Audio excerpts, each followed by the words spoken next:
Namaste to all, this is Swati and I will help you in your English comprehension exams.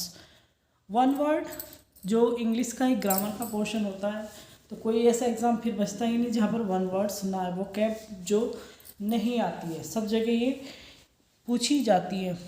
कुछ one word जो होते हैं कहने को बहुत सारे होते हैं, लेकिन कुछ वन वर्ड्स जो होते हैं मतलब एटलीस्ट कम से कम 100 to 150 इतने तो आपको ज़रूर पता होना चाहिए। और उसी में से जो यही इम्पोर्टेंट होते भी हैं और इनमें से एग्ज़ाम में आते हैं, चाहे आप किसी भी लेवल का एग्ज़ाम फिर दे रहे हो। यहाँ हम देखेंगे, इनको हिंदी में समझेंगे, मीनिंग समझेंगे।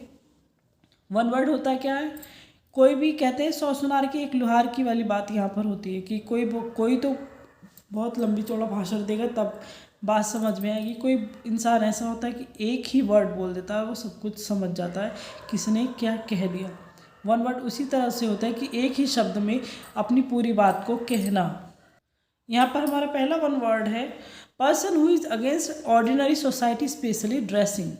कोई इंसान जो कि खिलाफ होता है सोसाइटी के, समाज के खिलाफ, उसके अपने रूल्स अपने रेगुलेशंस होते हैं, उसे क्या कहा जाता है, लापरवाह या आवारा लोग उसे मानते हैं। जो सोसाइटी के समाज के नियमों के खिलाफ चलेगा, जाहिर सी बात है उसे आवारा या रूल्स ना मानने वाला लापरवाह इंसान कहा जाता है। इंग्लिश में इसी वर्ड को हिप्पी कहा जाता है।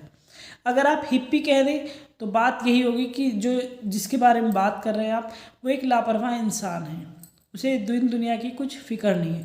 या फिर आप पर्सन इतनी लंबी लाइन कह दें तो भी बात वही होगी, लेकिन ज़्यादातर कहना क्या पसंद करते हैं, ही इज़ अ हिप्पी, मतलब वो एक लापरवाह इंसान है।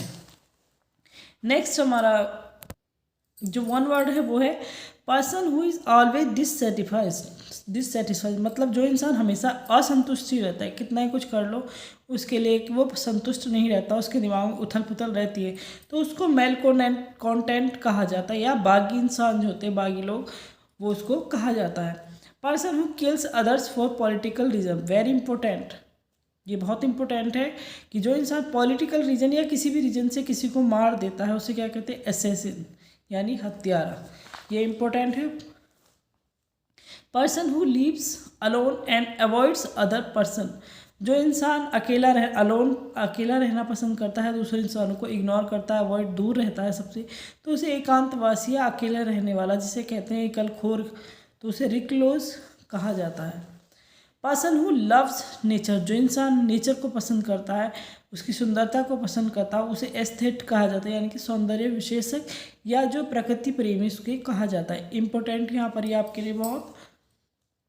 Person who make love for amusement, मतलब person who make love for, जो इंसान प्यार तो करता है किसी, लेकिन अपने मज़े के लिए, अपने शौक़ के लिए, यानी कि अय्याशी करने वाला जो होता है, इसे फ्लेंडरर कहा जाता है, कि अपने ही मज़े के लिए, ये नहीं प्यार ही नहीं, कोई भी इंसान जो अपने इंजॉय के लिए किसी दूसरे का यूज़ करता है, फ़ायदा उठाता है, चाहे वो कुछ भी हो, तो उसे फ्लेंडरर जो है वर्ड बोला जाता है। यहाँ ये भी मोस्ट इंपॉर्टेंट है। Person who regards the whole world is as his country, very important, जो एक इंसान की सारी दुनिया को अपना देश मानता है, विश्ववादी, तो कॉस्मोपॉलिटन उसको कहा जाता है। इंपॉर्टेंट यहाँ पर बहुत ही ज़्यादा है, 3-4 तो, जिसमें असेन, aesthete, Flander, cosmopolitan.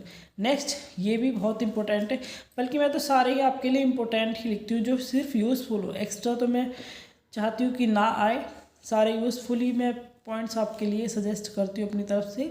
Person with a beautiful hand writing, जिस इंसान की, जैसे कहते हैं लिखावट बहुत सुंदर होती है, मेरी सुंदर नहीं है, ठीक है, किसी किसी की होती है बहुत सुंदर होती है, तो उसे क्या कहते हैं, कैलीग्राफी से कहा जाता है, सुलेख, जो सुंदर लिखता है। पर्सन विदाउट मैनर्स, जिस इंसान को मैनर्स नहीं होते, रस्टिक या देहाती उसको कहा जाता है। हालांकि ये चीज़ गलत भी है कि बहुत से देहाती लोग, हम ही हैं गांव के, तो क्या हमारे अंदर मैनर्स नहीं है, मैं ही गांव की हूँ, तो क्या मैनर्स मेरे अंदर नहीं है, नहीं, तो बस कह देते हैं कि देहाती है, भाई देहात का है, और ऐसा ये गलत है कि देहाती लोगों में मैनर्स नहीं होते हैं, बल्कि मैं तो समझती हूँ ज़्यादा होते हैं। गांव में ज़्यादा ही कोई आ जाए, किसी को भूखा प्यासा कभी भेजना पसंद नहीं करते। फिजिशियन हु डिलीवर्स बेबीज़, जो डिलीवरी करवाता है बेबीज़ की, जिसे दाई कहते हैं, प्रसूति विज्ञान कहते हैं, दाई कह दे सिंपल से वर्ड में, तो उसे ऑब्स्टेरिटिशियन कहा जाता है। इम्पोर्टेंट।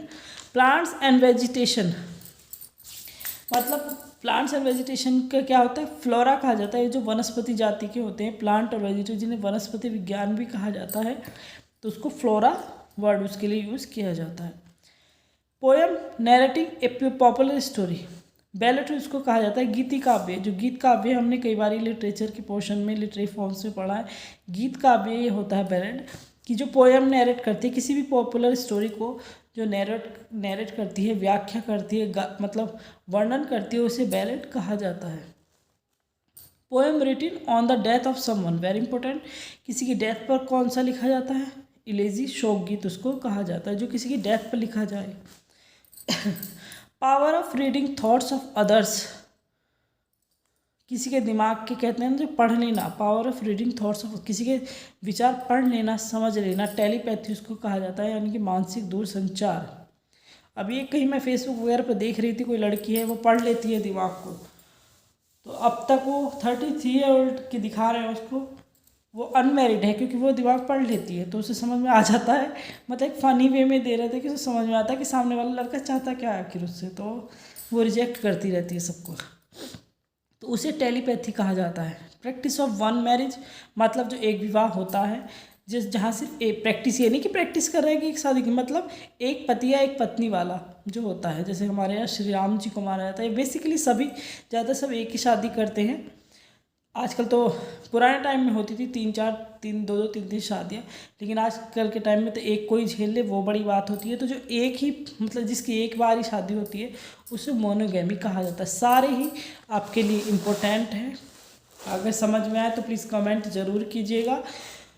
Thanks a lot.